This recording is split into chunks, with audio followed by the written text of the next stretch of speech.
Oh, great, okay. There, you're in. Is Like- that it? That's what it is? Okay. Now, my microphone is off, my video is off, right? I want to.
Okay. Everything. We'll do all the live.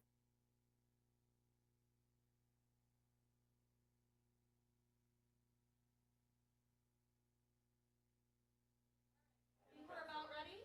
Can you? So, quick question, we keep this on or all the time? Okay. On all the time. Okay. Right now, there's no reason to turn them off. Okay. At all, because now you guys don't have to share one. So like, just always, and if you're on the end, because we're behind like the Wizard of Oz thing right here. Mm-hmm. If you guys have the microphone there, just make sure you keep it closer to you so that you're set up there. And if I didn't have a chance to talk to you, just make sure that on the toolbar that's at the very bottom, that where your little speaker is, that it's set to your headphones. The only time you need to put your headphones on is when people are talking over Zoom. Okay? And Pat, we'll tell Pat, because we're on a headset with her, she'll point and she'll tell you when. Okay. Okay, so if you're not following along with Zoom, if you're not like looking at any of that, then you'll be able to hear it through there. Okay? Okay, I'm just gonna do a really, really fast, like 20-second sound check with you. So I'm just gonna shout out your name. You're gonna say what our thing we always say is, tell me how to make a peanut butter and jelly sandwich, and then within like a second or so, then I'll move on to the next person. Okay? Do I need to turn this on to do that? No. Yours is your green light on your lock, on the little box. This Is that here. green light on? Does that need to be on right now? For everybody. Oh my gosh. Why am I, Oh, you don't have to put mine. put this on silent. I don't know why it's coming through with Oh, there it is. do not disturb on. Yeah, but it didn't come on right away. Oh, yeah, sometimes it might. And if for some reason they turn off, it's because battery's This is fantastic. It makes everything a little extra exciting. Okay. So.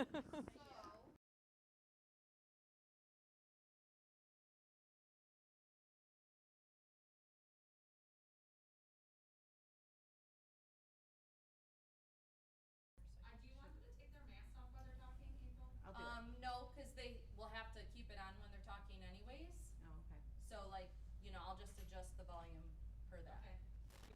Okay, go ahead, Megan. So I'm talking, but I haven't done anything with this microphone because I don't have lights on mine. There's not a button for that one. Okay. So can you? Yeah, hear you're me? good. Okay. Okay, go ahead, David, Mr. French. Can you hear me? You sound great. You can Okay. hear me now, good. Yep, you're perfect. Okay.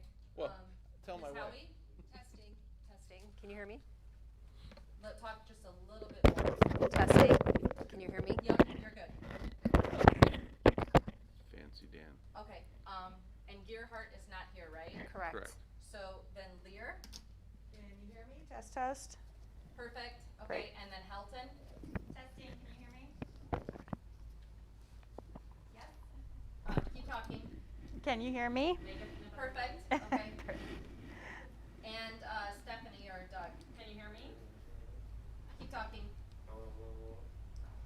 Peanut butter sandwich, please. I like my grilled. Is yours Really? turned on? Yep. Oh, I think because you guys are so far away. Peanut butter and jelly sandwiches? Keep going, Peanut butter and jelly sandwiches, please. keep going. Please, peanut butter and jelly. I Okay. Yes. So if you're that far away, because the mics are supposed, loud mics are supposed to be on in person, it has to be pretty close to the person. So like this, Yeah, like that. yeah. it should Wow. be like- And then when it's my turn, like Yes. this? Yep, Okay. yep, okay. So everyone sounds really good. If there's any issues, we'll let you guys know. Just be aware of that on you, that, if you start like tapping yourself or like moving around or anything like that, just Alrighty, know we gotta start on it. Yep. Okay, Kelly, so you're going to be on, you guys can do anything else? You guys are coming through my earpiece on the Zoom, so we're working, we're live. I don't know that we need that on until we get to public comments. Something has. Are we ready to roll? Yep. Okay. Welcome, everybody. I would like to call to order the August 24th, 2020 regular board meeting at 6:40 p.m. And I would like to start with the Pledge of Allegiance, please.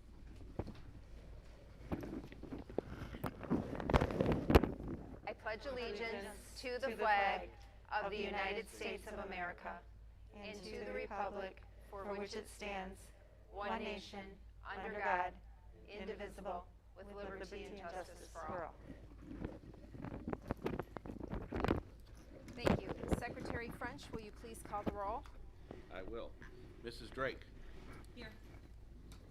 Mr. French is present. Mr. Gearhart is absent. Mr. Hawkins is absent. Mrs. Helton. Here. Mrs. Howie. Here? And Mrs. Lear. Here. We have a quorum. Thank you. I would like to welcome everybody, and I apologize for the slight delay that we had. We just wanted to make sure we had everything up and running, and we have a great technology crew here helping us out, so bear with us, but we do think it's important to meet in person. There will be 2 opportunities for comments for the public, one at the beginning of the meeting, which would be on any agenda item, and then at the end of the meeting, which could be on any item. So moving on, we'll be going to 2.01 public comments. Do we have any public comments at this time?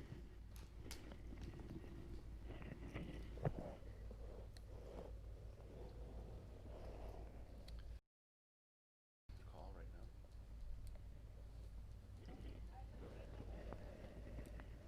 Yes, if you could just state your name and address, please, before you make your comment.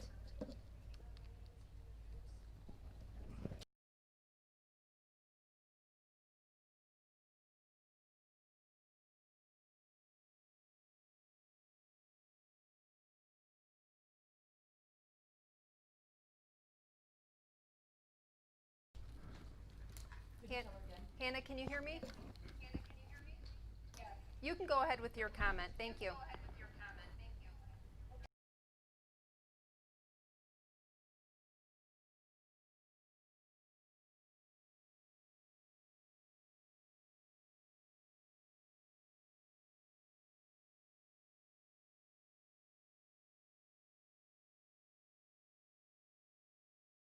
And discrimination are huge problems here, and I know a lot of people like to deny that or just simply think it doesn't happen here, but it does, and I have experienced it firsthand.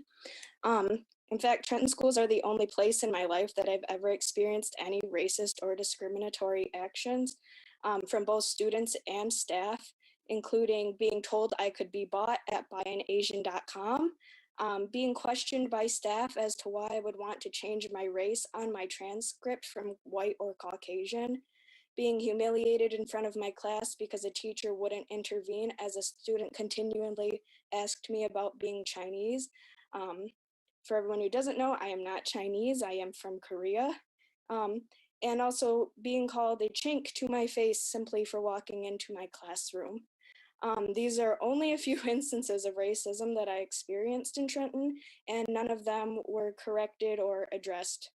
And I think that it's time that the Board of Education start to take it seriously and begin making productive changes, because leaving problems like this unaddressed only lets them persist.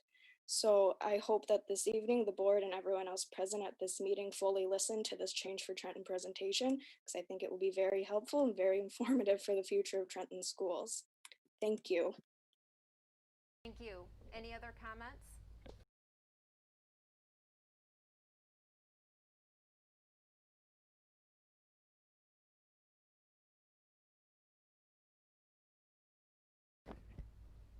Say it one more time. Are there any other public comments?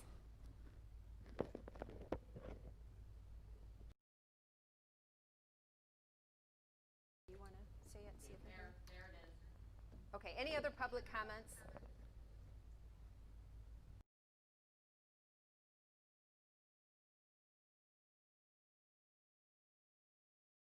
Anyone calling into the phone line?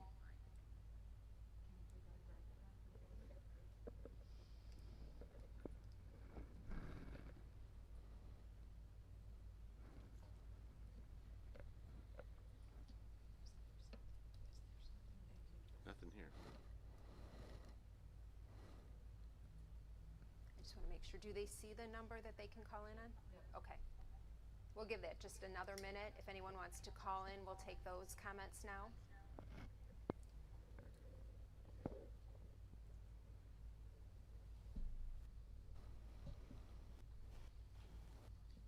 I think I'm doing something wrong with my headset because I cannot hear anything, but I'm listening through there. Is there? Okay. Hearing, oh, Oh, is that a caller or your timer? that was a timer. That was a timer. Item 2.02, board comments. Does anybody from the board have any comments?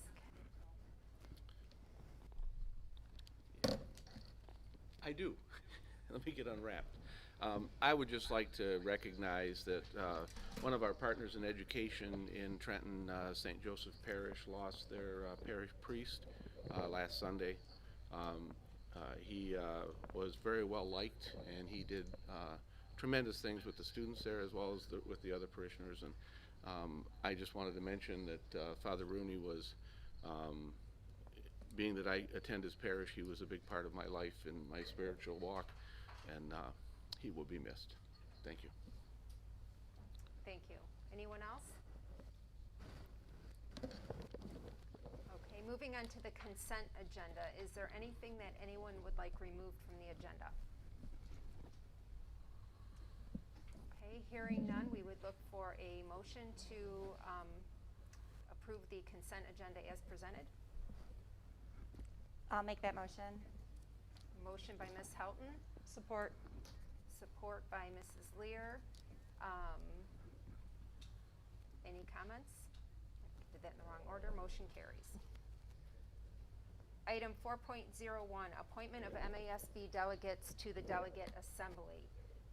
Each year, the board is asked to appoint somebody to the Michigan Association of School Board delegate conference that's held in November.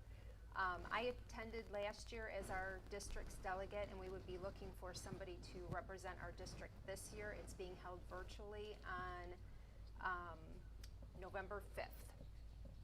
There be anyone who would be willing to represent us. They need to have a quorum of all of their representative districts in order to pass bylaws, and you don't have to present anything, you just have to be a voting member. And Yeah, I can Ms. do it. Helton, thank you. So we would need a motion to appoint Ms. Helton as the MASB delegate. I'll make that motion. Okay, we have a motion by Mrs. Drake, I'll support it. support by Mrs. Lear. Any comments? Hearing Thank you. none, motion carries. Thank you. Item 4.02, return to learn update. Mr. Menser. Thank you, President Howie. Make sure, am I heard okay? also wanted to just get everyone kind of up to date, especially our community, our board. Our Return to Learn plan was approved by Wayne County RESA, so we are moving forward. A brief review of that would be our 3 options for elementary. We had 2 options for grades 6 through 12. Elementary was a face-to-face hybrid option. The elementary also offered a remote option and a virtual option. And 6 through 12 had the remote option and virtual. With that, when we posted that out through the hard work of Ms. O'Connor and that infographic, we were able to attain, or how would you say, communicate with a large number of our community. Lots of questions came in. I want to thank our community for being so involved and so thorough and wanting to know answers for their kids. It's very important that we all move forward together. We posted as many of those questions as we could on the district website. Then we had a little issue with that. We defaulted to an old principalmentor.com website. And by the end, we had answered well over 300 emails from our community regarding our plans. I'd like to also thank our administrators for being accessible throughout the weekend and the evening hours. I'd especially like to thank Ms. O'Connor for her hard work and really disseminating that information and sharing that with everyone and getting us to that next step. We met last Wednesday as an administrative team, our first meeting, and then we met again today. And we're sifting through the following numbers just to kind of get everybody up to speed. The virtual option at Headkey, we've had 50 students sign up. If you remember, the virtual is the self-paced program that we talked about. At Anderson, it was 42. We had 133 students request the remote option at Headkey, and 97 request that option at Anderson. So 230 total there. And then for Arthur's Middle School, 59 students requested the self-paced option, the virtual option, and 84 at the high school did. So the numbers played out pretty much the way we had anticipated. So we're able to now take those numbers and start to look at schedules, courses, and of course teacher assignments. Still questions come in, and I would strongly, I shared this morning with our administrative team, I would strongly recommend utilizing Wayne County RESA. It's a really wonderful resource for our community, for our staff, for just about anybody. It's resa.net, RESA.net, and they have significant information there for a lot of the questions people have, especially considering in regard to the health questions that keep popping up. So, and that's really where we're going. We're using that and Wayne County Health Department to really guide us through that part of it. So, and lastly, again, if you still have questions, our Trenton administration, obviously, building administrators are able and available to help. So, also last week we wanted to make sure everybody knows when school starts, and that's September the 8th. It had gone out wrong, as I had stated before, and we corresponded with our community on August the 20th, and that was our first introduction to our community for the 8:30 start to 12:30 end for our elementaries, and then the middle school and high school follow their half-day schedule. So some confusion in regards to remote learning. Those schedules and everything else will be coming out for clarification. I'd rather not go that here, but so that'll be coming out within the next week. I know Mr. Tyroff, I just saw him prepping his letter, so that'll be coming very soon for everyone. It was a busy week for our Return to Learn program, or how would you say, approach to the fall. And as you saw, or maybe you didn't see, Governor Whitmer did sign into legislation House Bills 5911, 5912, and 5913. The reason I'm sharing it here is we had talked extensively about social emotional well-being the night of our Return to Learn presentation, and sadly, there was really no significant address to that. So I just did a little summary of what that bill entails without the social emotional element.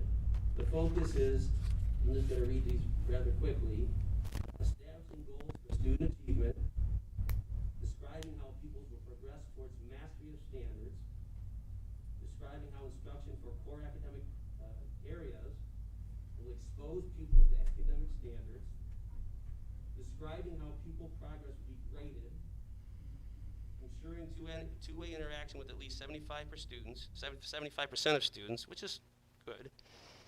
Assure instruction, give an equal the same amount of instruction had it been provided for 180 days. We talked about seat waivers. What that means is, regardless of the amount of face-to-face or contact time, students will be expected to learn a year's worth of content regardless. And ultimately, the other focus was providing benchmark assessments twice a year. So I think it's pretty obvious when we talked about the emphasis on social emotional, transitioning kids back into the classroom and that focus, we seem to have defaulted right back to measuring academic progress, which is fine. Obviously, we want our kids to move forward, but I don't think there was consideration for the last 3 months of last school year and how complex things are this school year to make that really our focus. It's kind of disappointing. And I wrote to our governor, our honorable governor, in that regard, and I also included a copy of that in our board docs. So nonetheless, we keep moving forward. We've had some great progress with the elementary schools, and I'm just going to quickly review where we left last week. We have daily safety protocols now in place. I'll just read a couple of those. Staff members will be wearing face shields or masks throughout the school day, as well as our students. Students will be cohorted, A through L, M through Z. They will be required to wear a mask, as I stated. They will be given frequent mask breaks. Kind of just sliding down. Each classroom will be equipped with a designated sanitation station for cleaning hands and equipment. High traffic touch points will be cleaned multiple times per day. Doors, toilets, sinks, etc. And again, we'll even go as far as sanitizing our playground equipment 3 times a day, and classrooms will be thoroughly sanitized each evening. So we are getting there. That's just part of the list, but I just wanted to share some of that with you. We are definitely moving forward with our Return to Learn program, and it's taking a great amount of collaborative effort, but we are getting there. The A through L, M through Z, for the first week of elementary, there's a little bit, we're going to follow up with that as well, but we will go Tuesday, Wednesday, that first week, with our first group, and then Thursday, Friday with our L through Z group, or I'm sorry, M through Z group. Okay, so there will be no remote Wednesday for the in-person group. And we'll get that out, we'll clarify that, but that's a little confusing. We just figure because students haven't experienced their new learning environment or new learning and culture, we thought that we would try to get them face-to-face 2 days, each group. So that's what that means. So typically it would be Monday, Tuesday, Wednesday remote, Thursday, Friday would be the other group. So the first week will be just tweaked a little bit. Anything else? So, but I hope that helps. Thank you. We would be looking for a motion to receive and place on file the superintendent's Return to Learn update. I'll make that motion. We have a motion by Mrs. Drake. Support. Support by Mrs. Helton. Any questions? Yeah, I do have a question.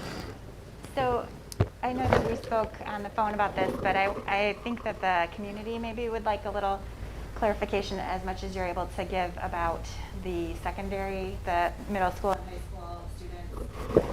In terms of, especially I'm thinking of how you're creating the schedule for them if they're remote learners. So are you creating a cohorted schedule for them so that then they will return to cohorted groups, or are you creating a schedule as if it's a normal time and then changing it if we go in person? So I kind of am... I'll answer the generic type and then you add details. So the bottom line is the main theme with both the middle school and the high school is to mirror as much as an in-person schedule as we can. That doesn't mean we're going to meet for 72 minutes in a class period for the high school. Mm-hmm. We're still working on it, but the idea is that we're going to condense some of that that remote time in such a way that the kids can handle it, first of all, most importantly. Mm-hmm. I mean, some people, to be transparent, some people have thought that means 72 minutes of lecture and things like that. That's not what it's going to be. And then the idea is as we go through that month of the Safe Start, that was one of the reasons why we were agreeable to starting the way that we did, is so that we all have time to look at those things and examine different options. For example, I know a lot of the districts around us are already switching to a more of a cohort mentality at the secondary level as well. So you're starting as if it's a normal time, just doing it remotely, but won't that require you to rewrite everyone's schedule if you go back in person? I'm just wondering about how that's logistically going to work out. I think those are a lot of details that are complicated, so especially at the middle school and high school, and that's one of the reasons that created the remote start for the 6 through 12. But we have ways to cohort or block schedule, and those are things that we will have to continue to work with the TEA and developing as we go through the month of September. So you're not envisioning going back as if it's normal? We're not answering that either way because we don't know what phase we'll be in or where we will be, so we can't, unfortunately, in the pandemic, predict how those things are going to. But let's say it stays at phase 4. I can't envision us going back as if it's normal. And I think that's why the governor has us doing a monthly update. And the legislation asked us to do that every month now, that we have to report back at board meetings on our return to learn plan and make those updates to the board and to the public and to the community on what our next steps are. So we don't have all the answers. You're not able to give any clarification about that really, like in terms of? Right now, we're planning our schedule based as if they were following a regular schedule, but we have talked about ways that we would cohort or have a block schedule and have less transition times or contacts within a day. And then my other question was with regard to students who have IEPs in secondary, is there some plan to bring them face to face with their special education teachers to establish that? Those are still being items that are being worked out, but we are going to be in contact with everyone that has an IEP. I mean, that's required. So there will be support. But you're not sure yet if it's going to be in person or not? We are not. Okay. All right, thank you. Any other questions? Okay, hearing none, motion carries. Item 4.03, approval of textbook adoption for AP Art History. Ms. O'Connor. Thank you, President Howie. As you know, we are continuing to build our AP capstone program, and so we are looking to adopt a textbook for the AP Art History, and this recommendation comes from the high school, and I would ask that you would approve this textbook for adoption to use with our AP Art History course. Okay. So moved. Support. Motion by Ms. Houghton, support by Mrs. Drake. Any questions? Seeing none, motion carries. Item 4.04, discussion of systemic racism, change for Trenton team. Now, I'm not sure how we transition.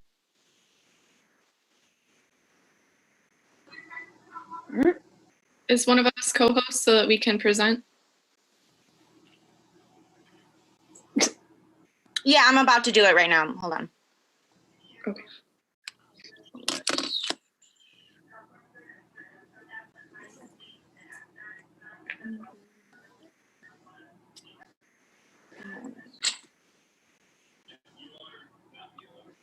Hold on, I'm just trying to prep the screen. Okay, here we go.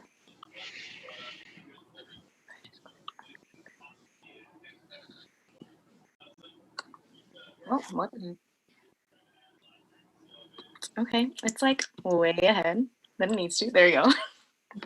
Okay, so I'll start things off. Hi there. Thank you to the board for giving us the time today to speak with you all. My name is Lucy Moberly. I'm a 2016 graduate, and I'm part of Change for Trenton.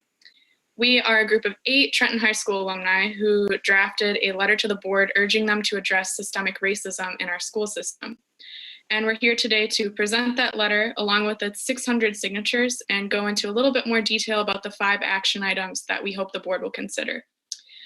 So before we start, I just wanted to give a little bit of background information about who we are.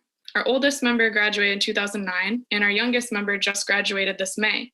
So we have collectively been in the TPS system as students for roughly 24 continuous years. So we have Mackenzie Merla, class of 2015, Brianne Dolce, class of 2009, Hana Mitsusara Boylan, class of 2013, me, class of 2016, Nina Baldwin, also class of 2016, Carly Steele, class of 2013, Mia Moberly, class of 2020, and Amy Mitsusara Boylan, class of 2012. And after leaving TPS, our members have gone on to do a number of things ranging from social work to kindergarten education, to nonprofit management to postgraduate research. You get the idea. And of course, beyond just the 8 of us, we have amassed over 600 signatures from current students, alumni, parents, community members, and local leaders who have their own diverse perspectives, their own personal experiences in Trenton and out, and they want to see change too.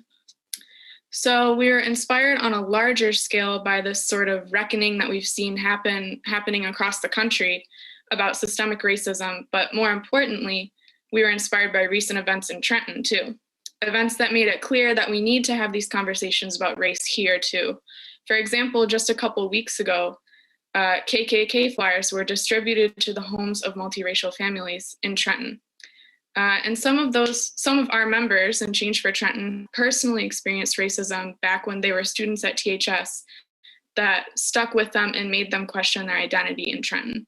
So in writing this letter, we really wanted to ensure that 1, Trenton prepares all its students for the diverse world that's out there, and 2, that Trenton students of color don't have to experience a lot of the things that either we saw happen when we were students or that some of our members experienced themselves. And before I hand it over to my co-authors, I just wanted to say thank you to all the board members, the administrators, parents, staff, and students who spoke with us and answered our questions as we wrote this letter and tried to learn more about where Trenton Public Schools is at with this stuff. And we really appreciate the time that they gave us out of their busy schedules, especially at a time when we know you're planning the back to school situation, the superintendent search. And we also want to thank the local community leaders and politicians, Darren Camilleri, Stephanie Chang. They sent their own letters in support of our action items. So it's been several years for many of us since we were students at THS. So we were pleasantly surprised to hear about some changes that were made since then. And we do feel that in some ways Trenton is on the right trajectory. But we just hope that by presenting this letter, we can give the board some insight into what next steps can be taken to ensure that Trenton truly is a welcoming community for all.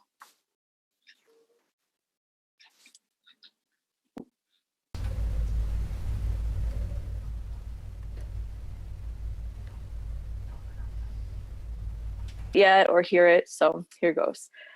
Dear Mr. Menser and members of the Trenton Public Schools Board of Education, over the past few months, protests have been taking place worldwide in response to the murders of George Floyd, Breonna Taylor, and Ahmaud Arbery. Many protests, as we're sure you're aware, have taken place in Michigan too, in Detroit, East Lansing, Grand Rapids, and even closer to home here in Riverview, Allen Park, and in Trenton. The murder of George Floyd in particular has angered the nation and the world, and is only one example of the countless videos that have surfaced over the past few years that depict a Black person being killed at the hands of the police. Current statistics indicate that THS's student population is 91% white. While we recognize that very few students in TPS are students of color, it does not absolve the district from addressing systemic racism.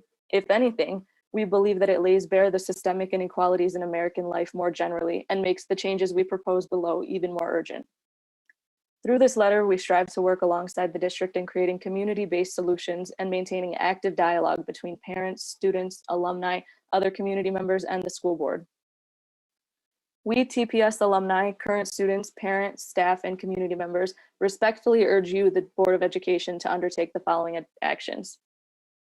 Number 1, issue a public statement acknowledging the challenges that Trenton Public Schools faces in the areas of diversity and inclusion, and directly affirming the school system's support for its students of color, particularly its Black students.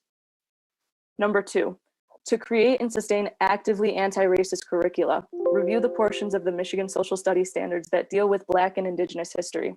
Faculty should commit to including perspectives of Black and Indigenous figures and accounts beyond the state curriculum, empowering students to draw connections between their historical struggles and the struggles still present in the US. Number 3, following the example of prominent public and private institutions such as NASCAR, the state of Mississippi, and the Grand Ledge Board of Education, we ask that TPS ban the display of the Confederate flag on school property and at events sponsored by TPS. Number 4, commit to maintaining current initiatives for diversity, equity, and inclusion, including those that started with Wayne Risa, and commit to expanding on these initiatives in years to come. Create avenues for staff members who attended the workshops to share their new knowledge with colleagues. publicly publish measurable goals and outcomes, and adapt future initiatives based on these outcomes.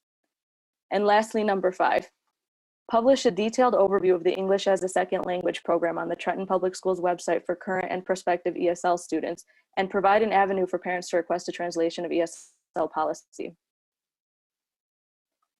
We believe that it's urgent that discussions about racism, both overt and covert, take place in Trenton Public Schools classrooms. We feel lucky to be TPS alumni and to have received the exceptional education that makes Trenton a leader in public education. However, while we did learn about slavery and the civil rights movement in the social studies classroom, there was very little critical analysis of structural racism and how Trenton's white students benefit from these longstanding systems in our society.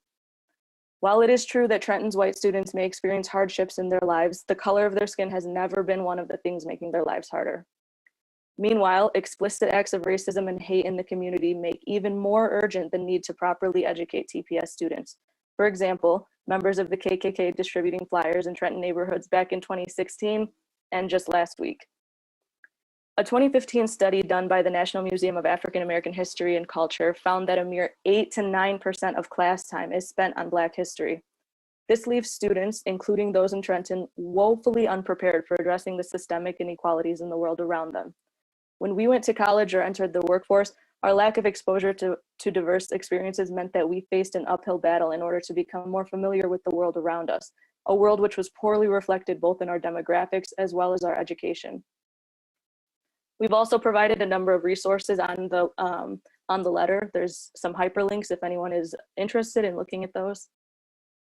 And we send this letter at a pivotal time in Trenton Public Schools' trajectory, when the school board is reviewing applications for the next superintendent. The number of signatories shows just how important this community thinks it is to have a superintendent who proactively addresses issues of racism and other types of discrimination, i.e. someone who is anti-racist.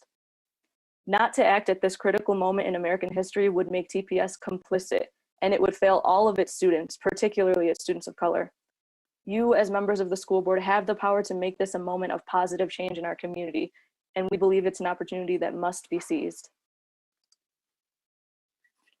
So we're gonna go ahead and review the action items that I just laid out in the letter, starting with action item number 1. So the first action item that we are proposing calls on TPS Board of Education to issue a public statement acknowledging these very challenges that the district faces in regards to diversity, equity, and inclusion. Furthermore, we urge the district to express its full and overt support for its minority students of color, and especially its Black students right now in 2020. As civil unrest has broken out across the nation these past few months, we've seen social engagement from a record number of different demographic groups. This wave of civil rights movement that we're witnessing right now, it's been arguably the most interracial in all of American history.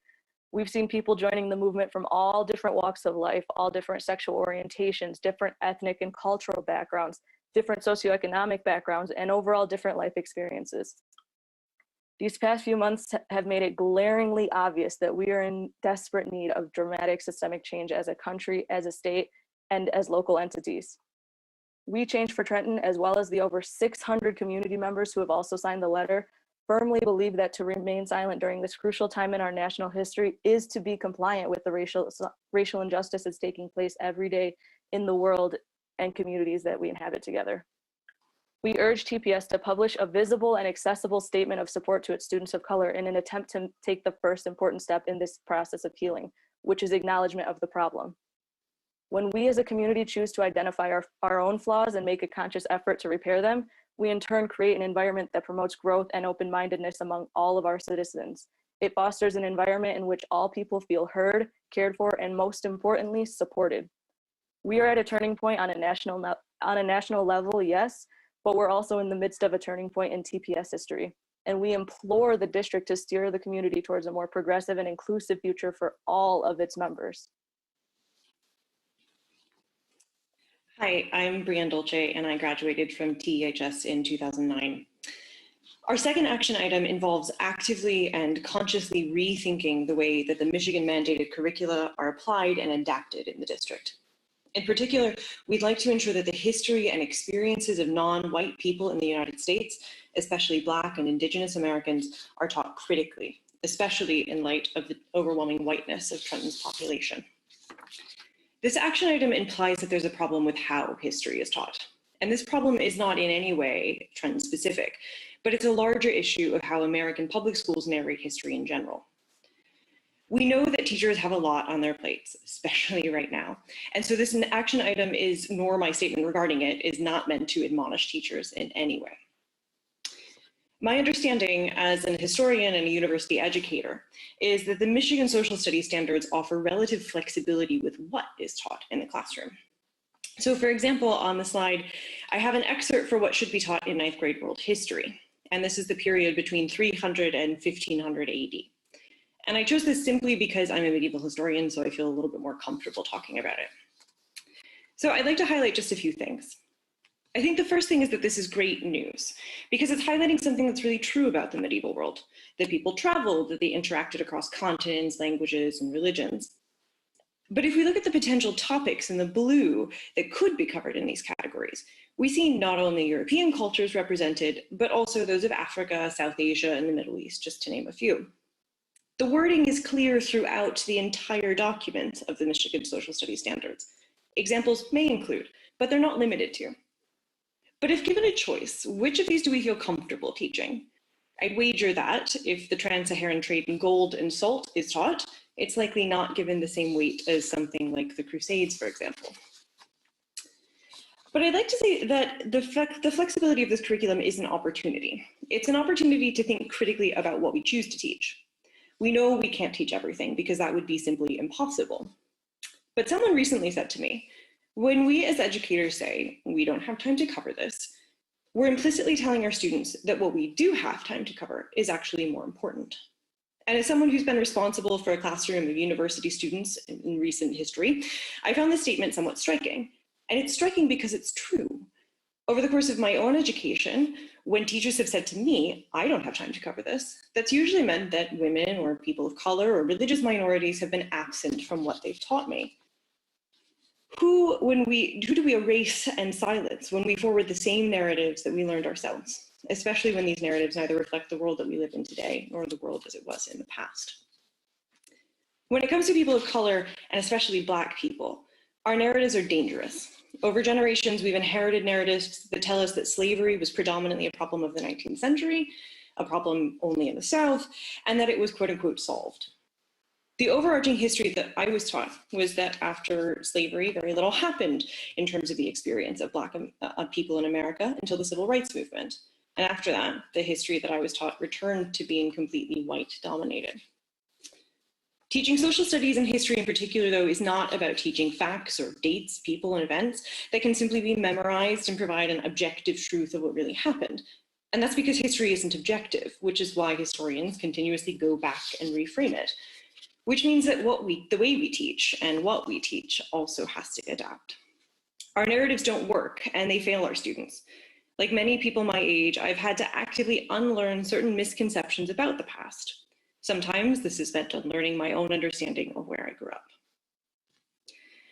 In The Dawn of Detroit, historian Tia Miles uncovers the early history of slavery in Detroit. Miles recounts that in 1776, the Macomb brothers acquired Gros Isle from the Potawatomi. One of the brothers, William Macomb, lived on the island with slaves until his death in 1796. Miles summarizes, quote, in short, British subjects, like the Macombs, who did not want for ambition, combined access to Indian land and Indian procured furs, slave labor, and government connections to build their business, and with these, the town of Detroit. The great industrial and cultural center of 20th century Detroit had its roots in greed, graft, and forced racialized labor. I think it's just notable that when we know Gros Isle in the French, meaning a large island, rather than in the Potawatomi's native language, which Miles discusses, in which it was known as Quiche Minishan, which also meant large island. I'd just like to sort of comment that I read this book a few years when it came out, but I was reminded of this particular moment when I talked to a teacher in TPS. There are people who are doing this work already. When we teach slavery as a feature of the historic American South, we fail to mention that it was a notable feature of communities in our own backyard. This work doesn't have to be, and it really shouldn't be done solely in social studies classrooms. We also have to teach the experiences of BIPOC in our literature classes, in music and art, and in regards to their contributions to scientific knowledge. This weight can't solely fall on the shoulders of social studies teachers. And what Change for Trenton is asking today is that within the confines of the educational standards set by the state of Michigan, that Trenton consciously adopts topics and themes that challenge the white-centered narratives and that offer students a more thorough perspective on the world. In our letter, as Nina mentioned, we have various lesson plans and teaching resources linked. We don't have to reinvent the wheel to do this work.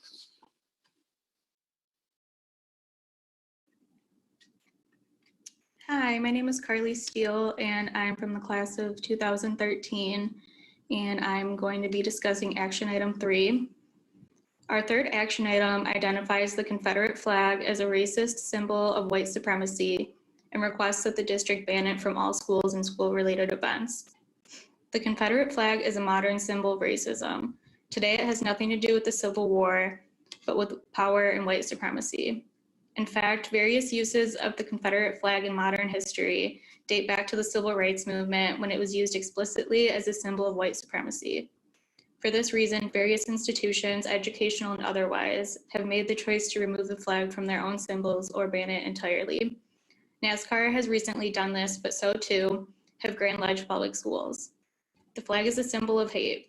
It is a thinly veiled threat, and in a school, especially where all students should be given the same opportunities to learn without feeling threatened, it has no place.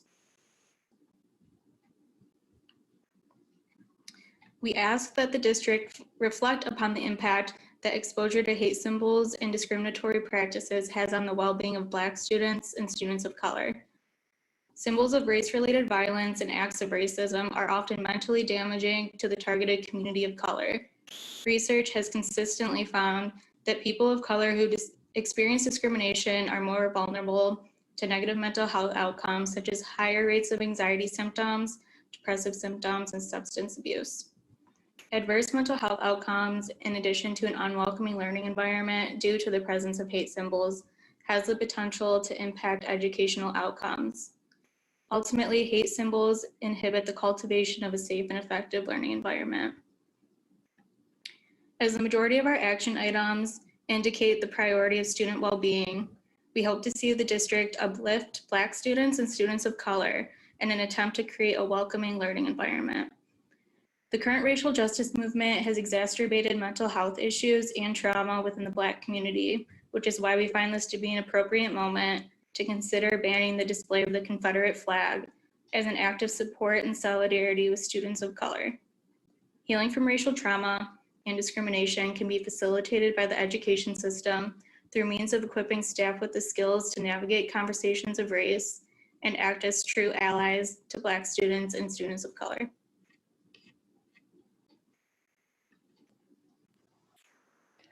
Hi, I'm Kenzie. I graduated in 2015 and I'm also an educator.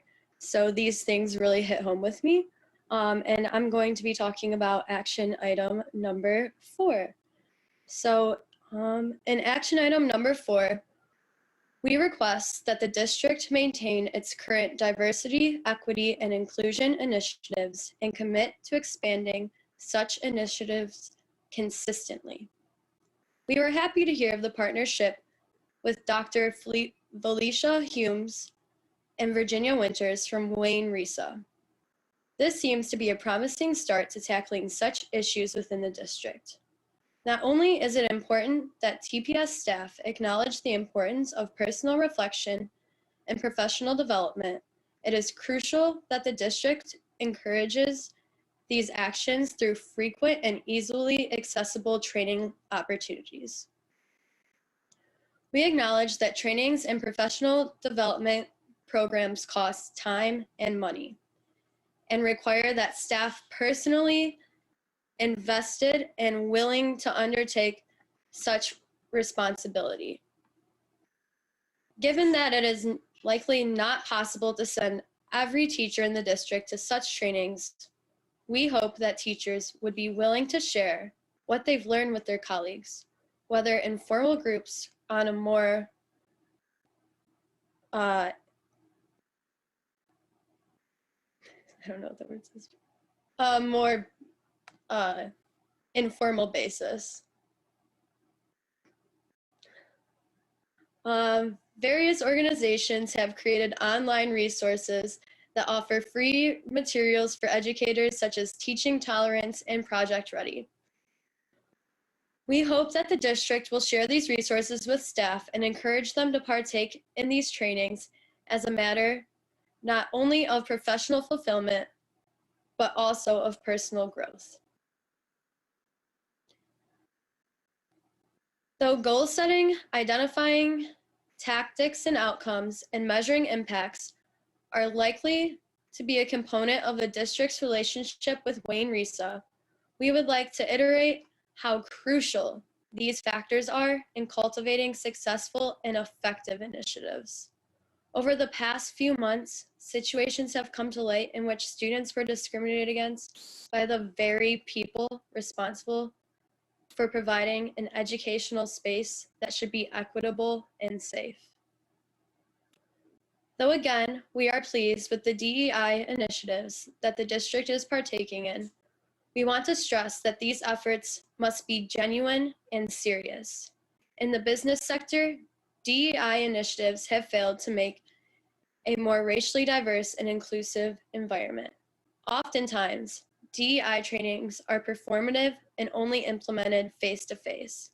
By taking a transparent and participatory approach through appropriately measuring outcomes and impacts, sharing results with the communities, and including student and parent feedback in the process, the district can prove successful in producing meaningful change.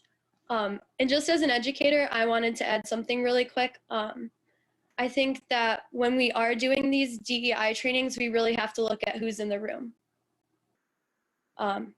And really be thinking about the people who aren't in that room and why they're not in that room. And I'm just gonna leave it at that, and Hannah can take over. Hi, so I'm Hannah Mitsusada Boylan, and I'm a graduate of the class of 2013. In action item 5, we request CPS to create avenues on the district's website allowing current and prospective ESL students and families easy access to Trenton's ESL services and policy. When people can't understand you, it's hard to be heard or seen. But when you make an intentional effort to see those people, it creates a welcoming door to be a part of the community. We noticed that recently a translate function has been added to the TPS website. This is an excellent step in the right direction and allows families whose language is not English in the ability to feel more welcome within the district. Yes, English is most commonly spoken here, but even across Michigan, multitudes of languages are spoken by Michiganders. This graph shows the top 12 most commonly spoken languages in the state. The diversity among just the first 12 is incredible. Now, looking closer to home, you can see Wayne County alone is immersed in a vast variety of languages.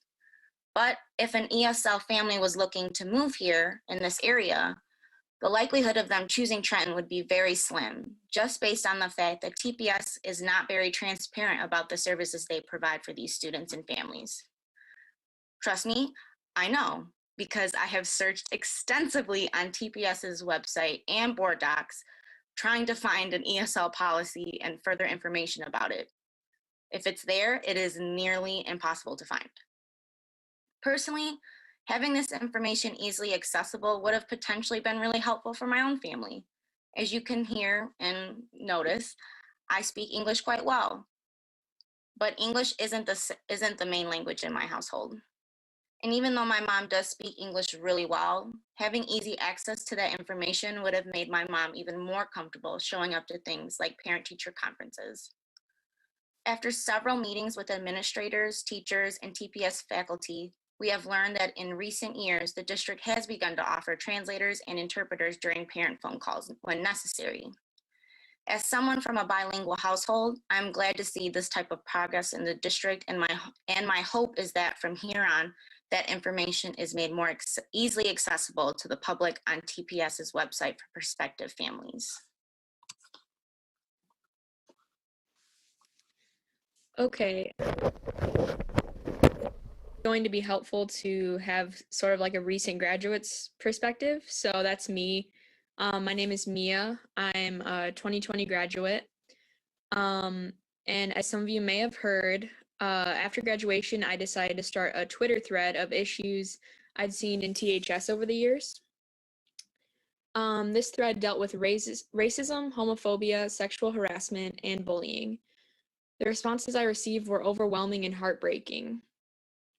On the topic of racism, one of the most appalling things was a football player from another school was literally called the N-word by THS students.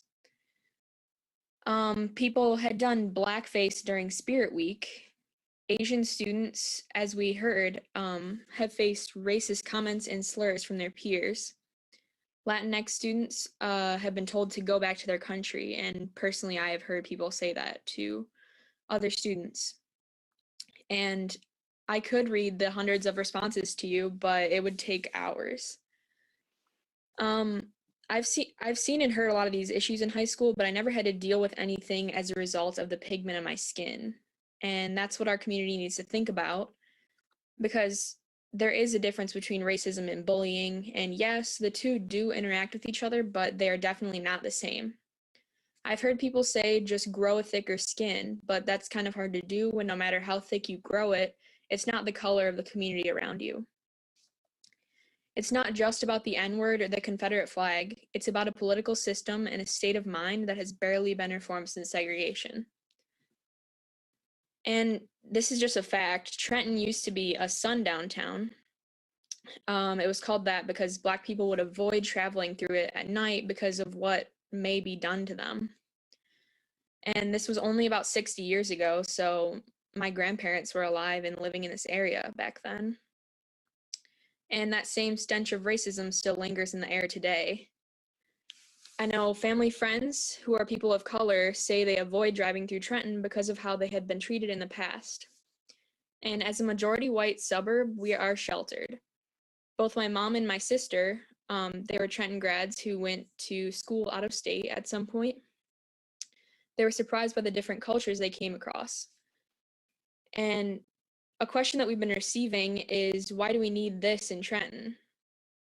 But like the truth is, when your kids grow up, there's a 90% chance they will not stay in Trenton their entire life. They will have a job outside the city. They will find a house outside the city, anything. They'll have to come in contact with different cultures at some point.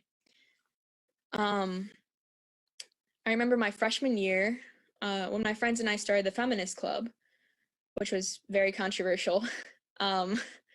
But I overheard a fellow student saying they were going to bring their Confederate flags to our first meeting. And this for me did not add up at all. There wasn't really any correlation unless he was willing to get into a discussion with me about women's oppression in the 1860s or the role of women in the abolitionist movement, which I'm assuming was not his angle. As I was sitting there at my desk listening to the jokes and the discussion around me, it became clear to me that the Confederate flag is not a historical object to them. It's a symbol of oppression, and it's a symbol deeply rooted in hate. Soon after that, a student wore a Confederate flag as a cape to school, sparking a discussion amongst students. To me, this was simply a call for attention, but I can't even imagine what it would have been like to be one of the less than 15 Black students at THS in that moment. And sure, your great-grandpa may have fought for the Confederacy, but that doesn't mean it should be celebrated. As someone who descends from Southern heritage as well, I don't believe for one second that the Confederate flag is something to be proud of, and neither do my parents or grandparents.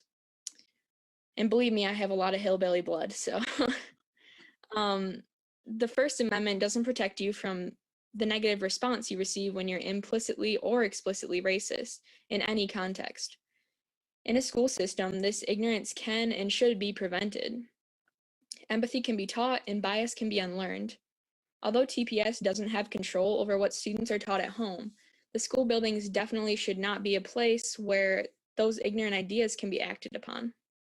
Education is the best way to combat ignorance, and we have the tools right in front of us. So as a very recent grad, I believe it's time we should act on them. Thank you. So I'm gonna finish things up here.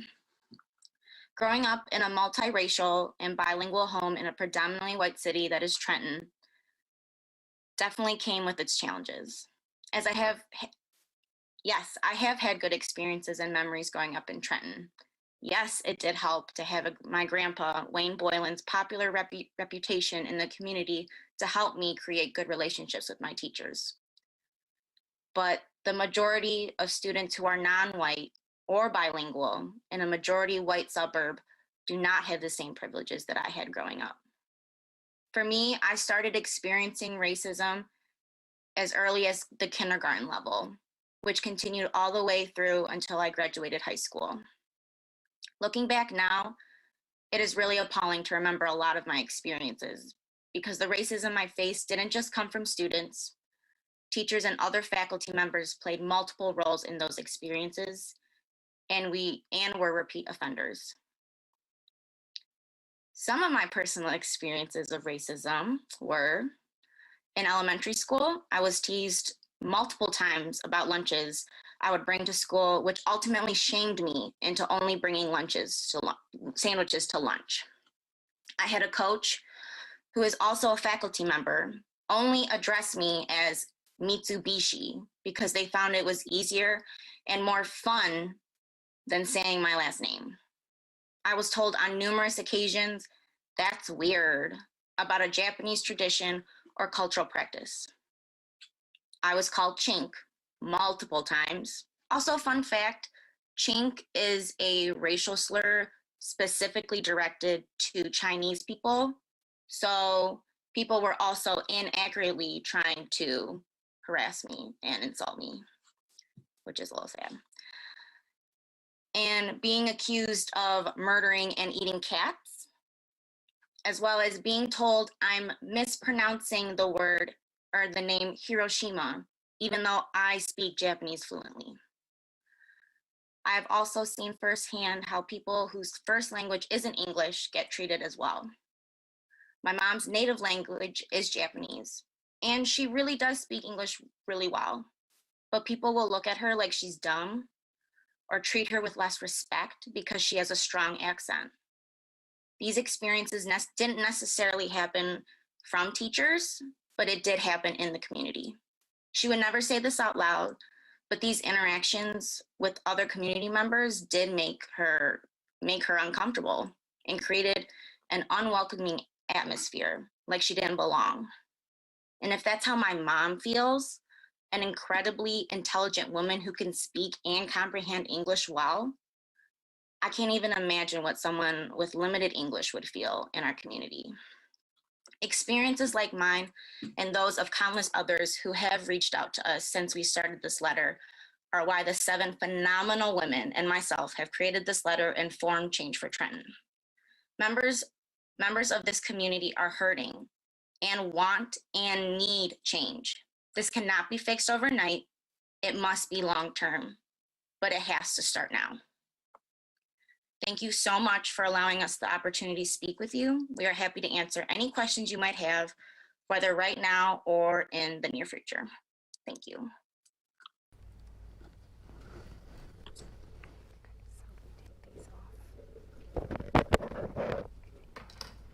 Thank you, ladies. At this point, we would be looking for a motion to accept and place on file the presentation and the letter. I would wonder if this would be a time that we would be granted a discussion about this. This would be, I need to take this off. This has been very informative, and this might be a time that we can discuss what action items we could do. I was going to do the motion and the support and then the discussion. Okay. If is it okay? I'll make a motion to receive and place it on record. Okay, we have motion, support, and discussion. Mrs. Drake. Okay. I was really just looking through this, and I'm taking my headphones off because I can only hear myself. I'm looking through this, and I'm wondering if we have any issues with any of these items. It was a great presentation. I do feel like they have put so much energy and work into this over the last couple of months as we've gotten messages from them via email and they've attended many meetings through the last couple of months. Obviously, so much effort was put into this because this is something that they care deeply about and that many of our citizens and students care deeply about. And looking over the list, I'm wondering if there's anything here that that anyone here is against. Because I could firmly state that I would like to follow all of these suggestions. Is anybody thinking anything differently? No, I'm really glad you said that because I actually had thought the same. Some of these things I actually think that we are doing in part already, and perhaps there's just not the publicity about it that maybe there could be. And to that extent, I'm hoping that maybe we could put it out there. I took very good notes, and I really thank you all for this presentation. It was extremely well done. I also really appreciate that you didn't do it at the last meeting. That was really a gesture of goodwill to save it for this night when we were fresh and had the energy to tackle it. I value all your perspectives, and I just think it's phenomenal that you've taken all this time to put this forward. Some of the things that I think that we're already have started, and I'm not saying that they're complete in any way, but I'm thinking of number 4, for example, the commitment to maintaining initiatives to diversity. I know Ms. O'Connor has spoken to all of you and spoken to us about working with the people from Wayne County RESA, and I'm wondering if maybe that's something we could put on our website to make it more public.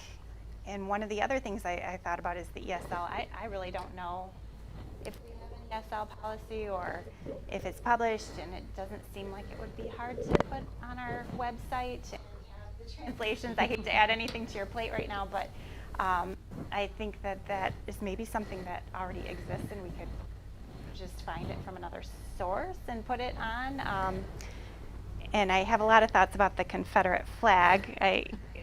I'm happy to speak about it now. I don't want to dominate the conversation, but I don't know if you all know I'm an attorney, and I did some research beforehand about the law as it relates, because I didn't know if there would be some First Amendment implications about banning speech. But I see that the Sixth Circuit Court of Appeals, which is the federal circuit where we are located, has upheld the banning of Confederate flags in 2001, 2008, and 2010. So I don't think that it's a First Amendment concern. I do think that we would want to not just say tonight it's banned. I think we would want to have the proposed policy change come back to us and vote on it as a board. I think that would be the way to do it, how it's going to be implemented. But to your point, Megan, I don't object to any of these items. I think they would all be valuable to adopt. So. Oh, hold on. Is someone speaking? Oh, Someone's speaking. We got to get her headphones. Sorry, we're not able to hear you until we put our headphones back on. So if you're starting to speak, if you just start from the beginning, I think we can hear you now. Yeah, no, I just wanted to say, I did want to mention, as you know, we have met with many of you, like you said, Ms. O'Connor, Ms. Rhodes, we just spoke with Mr. Dyroff and Mr. Youngblood last week, and countless others. And one of the biggest things that we discussed was just the transparency from the school board, the administrators, and within all the schools, of just having that information and getting that information out to people, because I've lived in Trenton my whole life and I did not know any of this stuff, that was available, or the things that you guys have available now. And I don't think anyone even really knew the DEI initiatives were happening, that this relationship with RESA started even a few years ago.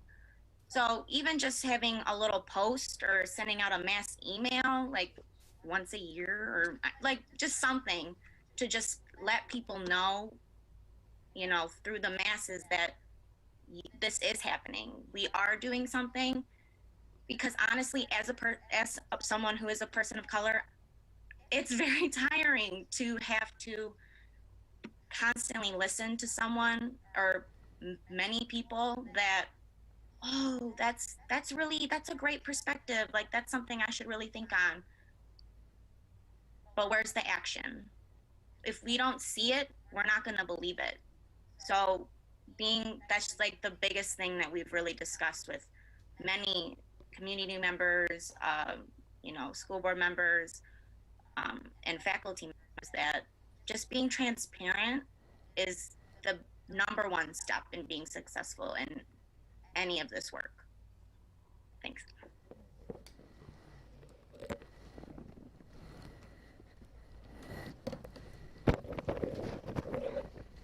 Any other board comments on this? I just wanted to thank you all for taking the time to do everything, putting everything together in this presentation. And I am someone who feels it is very important. If you feel that something needs to be done and you need to stand up for an injustice, to do it. And so for that, I say thank you very much. I also want to point out that this was almost put together like a professional development training that I would have attended at my school. And so I'm hoping that any other people who have tuned in and are listening to this are getting some thoughts as well. And I appreciate the way that you all put this together. I think you have an amazing perspective, and you are bringing a lot of things to light that maybe some people don't know.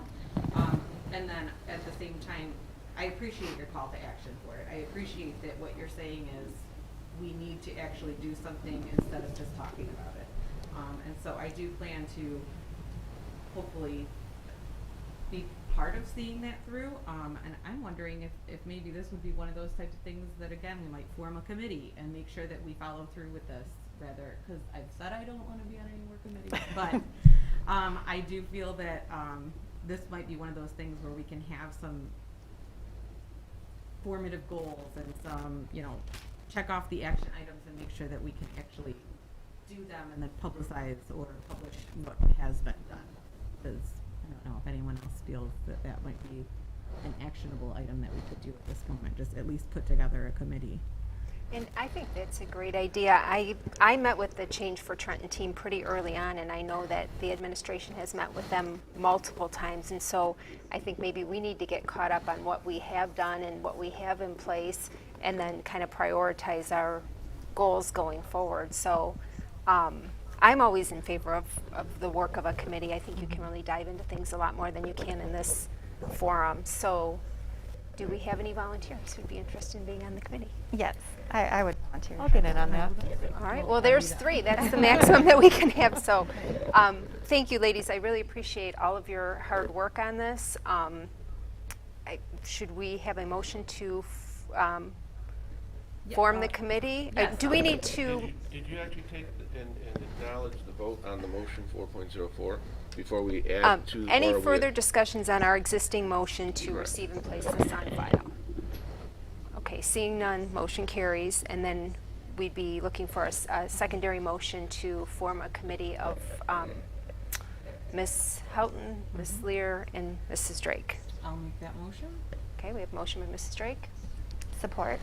support by Mrs. Houghton. Any discussion? Seeing none, motion carries. Thank you, everybody. Who made the motion? I'm sorry. Oh, I did. Megan? And And Ms. Houghton Heather. supported, Or, sorry. right? Rachel supported. Rachel supported. Thank you. All right. I'll let you catch up. Item 4.05, resolution on the school calendar phase 1, Mr. Menser. And Mr. Menser, just make sure you keep the microphone handy. I got a text that they were having trouble hearing you at one point. Are we back to peanut butter and jelly? Is that what we're saying? Is he good? So I wanted to say also thank you to the Change for Trenton group for their approach to this. And their approach has been one where I feel like they've built relationships, and that's a significant part of initiating change. So thank you for that. And I love the words that Ms. Merla used. You have to approach this with a certain sense of genuine approach, she said, and a serious approach. So I feel like that was, there were lots of good things. And to Hannah's comment, I mentioned RISA.net earlier. If you click on what I had said, RISA.net, COVID-19, you click on that plan, the second icon that you see is ESL. Kids, it's just very, I think the takeaway from what she said is that you can't find stuff on our webpage, and I think we can definitely improve that. So thank you for that. Moving on though to our item, so thank you, President Howie. Just as a quick informative point, as many of you know or don't know, we are currently in negotiations with the TEA, and in an effort to move our school year forward with the calendar, we did meet on Friday, Ms. O'Connor and I. We sat down and we were able to come to an agreement for a 10-week collaborative agreement for November 30th. So in essence, it established September 1st for professional development and provided dates through November 30th. And we felt that was important. So thanks to our TA for their collaboration and agreement with this. And also, that also provides our community with key dates so they can also plan going forward. So thank you. Be looking for a motion to approve the resolution on school calendar phase 1. So moved. Motion by Ms. Houghton. Support. Support by Mrs. Drake. Any discussion? Seeing none, motion carries. Item 5.01, any old business? I don't have any. Item 6.01, new business.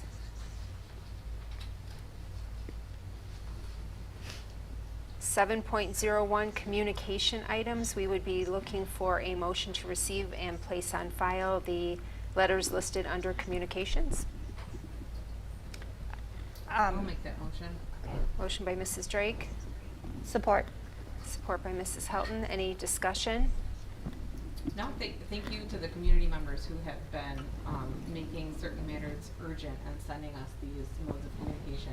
Some people it probably takes a lot of energy to do, or some people may be nervous, and I appreciate the letters that we've gotten so far because it makes things known that we may not have known before. Thank you. Item 8.01, do we have any public comments? And this can be on any topic. So we'll first open it up to anybody who is on the Zoom meeting, and then that number would still be available for call-ins.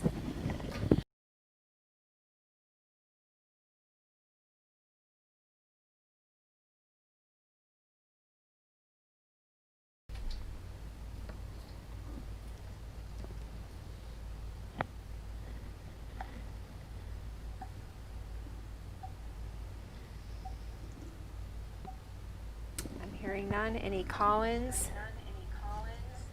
I've got nothing here. Nothing. Okay. Item 9.01, other items. I don't have anything. Item 9.02, are we going into closed session? Yes.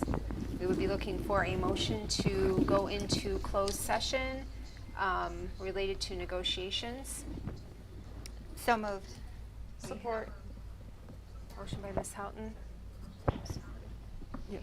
Yes, Lear. Motion carries. We will be coming back into this meeting just to have a motion for adjournment. We are headed into closed session at 7:51 p.m.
Welcome back, everybody.